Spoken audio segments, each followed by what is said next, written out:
କାଉଣ୍ଟରଟି କ'ଣ ଆପଣଙ୍କର? ଆଜ୍ଞା। ଆଚ୍ଛା, ଆପଣ କ'ଣ କ'ଣ ମୋବାଇଲ ରଖିଛନ୍ତି ଆଉ କ'ଣ କ'ଣ ଅଫର୍ ରଖିଛନ୍ତି?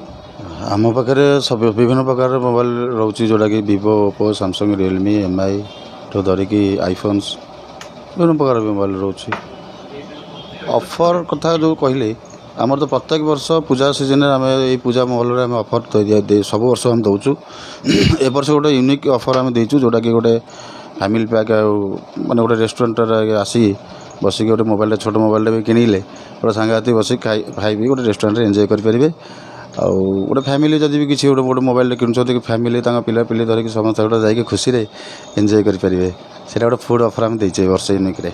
ନାଇଁ, କଷ୍ଟମର ମାନେ ବି କହୁଥିଲେ ଯେ ବହୁତ ଏନ୍ଜୟ କରୁଛନ୍ତି, ମାନେ ବହୁତ ଇଏ କରୁଛନ୍ତି। ଆପଣଙ୍କ ଦୋକାନକୁ ଆସିବା ଯେଉଁ ଗହଳି ଦେଖିଲୁ ଆମେ, ଦୋକାନ ନିଆରା ଗୋଟେ ଷ୍ଟାଇଲ ଭଳି ଲାଗୁଛି। କଷ୍ଟମର ମାନେ ବି ମୁହଁରେ କହୁଛନ୍ତି, ସେଇଟା ଆପଣଙ୍କୁ କେମିତି ଲାଗୁଛି? ଖୁସି ଲାଗୁଛି, ଯାହା ହଉ କଷ୍ଟମର ସେତିକି ବିଶ୍ୱାସ ଅଛି ବୋଲି ଆମ କାଉଣ୍ଟରକୁ ଆସୁଛନ୍ତି, ସେତିକିଟା ଭରସା ବି ଆମ ଉପରେ ଅଛି ତାଙ୍କର। ଯାହା ହଉ ଖୁସି ଲାଗୁଛି। ମୁଁ ତ ବିଭିନ୍ନ ପ୍ରକାର ପ୍ରତ୍ୟେକ ବର୍ଷ ଅଫର୍ ଦେଇ ଆସୁଛି, ଏ ବର୍ଷ ଗୋଟେ ଭଲ ଅଫର୍ଟା ଦେଇଛି, ସେଥିପାଇଁ ଟିକେ କଷ୍ଟମରମାନେ ଖୁସି ଅଛନ୍ତି। ଯାହା ହଉ ଏମିତି ଖୁସି ମୁଁ ତାଙ୍କ ସମସ୍ତ କଷ୍ଟମରଠୁ ଆଶା ରଖୁଛି। ସମସ୍ତେ ଆସନ୍ତୁ, ଏଇ ପୂଜା ଅଫର୍ର ମଜା ନିଅନ୍ତୁ। ଖାଲି ଅଫର୍ ନା ଆଉ କ'ଣ? ହଁ, ଆମର ଫୁଡ୍ କୁପନ୍ ଅଛି। ଫୁଡ୍ କୁପନ୍ ବାଦେ ଯଦି ଯେଉଁମାନଙ୍କର ଫୁଡ୍ ମାନେ କୁପନ୍ ନେବାର ଇଏ ନାହିଁ, ତାପରେ ଆମେ ବି ଦେଇଛୁ ଏଇଠି ଆମର ଫୁଡ୍ କୁପନ୍ ଗୋଟେ ବୋଟ୍ର ବି ଦେଉଛୁ, ଆମେ ନେକ୍ ବ୍ୟାଣ୍ଡ ଦେଉଛୁ, ଯେଉଁଟା ଇୟର୍ ବଡ଼୍ସ ଦେଉଛୁ, ୱାଚେସ୍ ବି ଦେଉଛୁ, ଯେଉଁଥିରେ କି ଆମେ ପର୍ଟିକୁଲାର ୱାରେଣ୍ଟି ଦେଉଛୁ ଆମେ। ଆଚ୍ଛା, ସବୁ ସମାନ ରେଟ୍ ନା ସମାନ କୁପନ୍?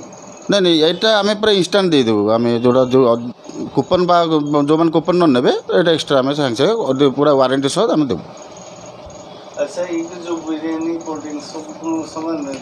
ମୁଁ ଏମିତି 10,000 ମୋବାଇଲ କିଣିଲେ ଯାହା ତ ନାଇଁ 10,000ରୁ 20,000 ଭିତରେ ଆମେ ରଖିଛୁ ଗୋଟେ କୁପନ୍, 20,000ରୁ 30,000 ଭିତରେ ଗୋଟେ କୁପନ୍, 30,000ରୁ ଏବଭ୍ ଯେଉଁ ମାନେ କିଣିବେ ତାଙ୍କ ପାଇଁ ଗୋଟେ ଏକ୍ସଟ୍ରା କୁପନ୍, 3ଟା କୁପନ୍ ରଖିଛୁ।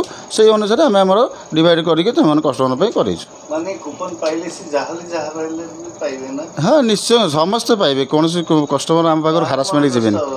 ଆଜ୍ଞା, ନା କାହାର ମନ କାହିଁ ଆମେ କଷ୍ଟ କରିବୁ? ମନ କଷ୍ଟ କରି ଆମକୁ ପ୍ରଭୁଜନ କାହାକୁ ଦିଏନି ନା ଦେଇନି। ସମସ୍ତେ ମଜା ନେଇକି ଯିବେ ଏଇ ବର୍ଷ ପୂଜା ସିଜନରେ। ଆପଣମାନେ ଆସନ୍ତୁ, ଏଇ ବର୍ଷ ପୂଜା ସିଜନରେ ନିଅନ୍ତୁ କୁପନ୍ କି ଯାହା ବି ନିଅନ୍ତୁ, ଯେକୌଣସି ମୋବାଇଲ କିଣନ୍ତୁ, ଏନ୍ଜୟ କରିକି ଯାଆନ୍ତୁ, ପୁରା ଖୁସିରେ ମନାନ୍ତୁ ଖୁସି। ଏଇଟା ମୋର ସେପ୍ଟେମ୍ବର 1ରୁ ଆରମ୍ଭ ହେବ, ଯେଉଁଟାକି ଗଣେଶ ପୂଜା, ଆମର ଦଶହରା ରହିବ, ଦିୱାଲି ରହିବ, ଯେତେ ଏଇ ପୂଜା ମହଲ ଯେତେ ସମୟ ରହିବ, ଏ ପୁରା ଅକ୍ଟୋବର 31 ତାରିଖ ମଧ୍ୟ ଆମର ରହିବ। ଅକ୍ଟୋବର 31 ତାରିଖ ଲୋକ ସମସ୍ତେ ଆସନ୍ତୁ, ମୁଁ ଅନୁରୋଧ କରୁଛି ମୋ କାଉଣ୍ଟରକୁ ଆସନ୍ତୁ, କିଛି ନା କିଛି ମୋବାଇଲ୍ସ କିଣନ୍ତୁ, ଏନ୍ଜୟ କରନ୍ତୁ। ନମସ୍କାର।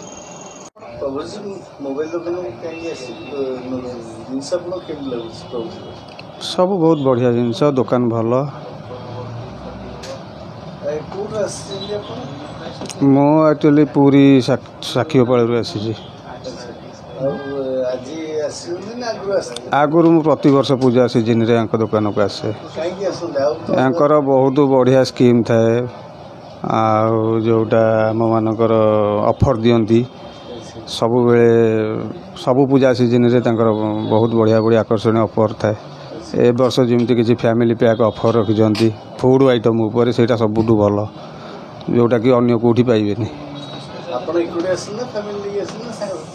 ସାଙ୍ଗସାଥି ଆମେ ଆସୁ ସବୁବେଳେ, ସବୁ ବର୍ଷ ପୂଜା ସିଜନରେ ଆମେ ସାଙ୍ଗସାଥି ସବୁ ଏଇଠିକି ଆସୁ, କିଛି ନା କିଛି କିଣୁ। ବହୁତ ଏନ୍ଜୟ କରନ୍ତି।